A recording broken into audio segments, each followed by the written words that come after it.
با کدام زبان هست؟ یا بسیار سوال مهم است.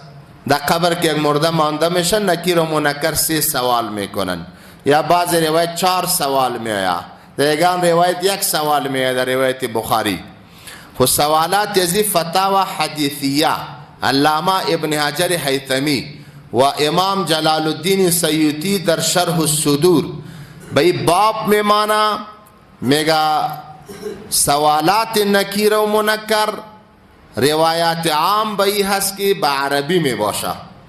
به چی می باشن؟ به عربی. دو وقت استعداد فهمیدن به عربی به هر کس داده میشه، هر کس بفهمه به عربی، الله برش استعداد میتا. یا بعض روایتی تو هم میایه که به زبان سوریانی پرسان میشه و بعض روایتی تو هم هست که از هر شخص به زبان خودش پرسان میشه. پشتو پشتو، دری دری و عربی عربی و پشهی پشهی. از هر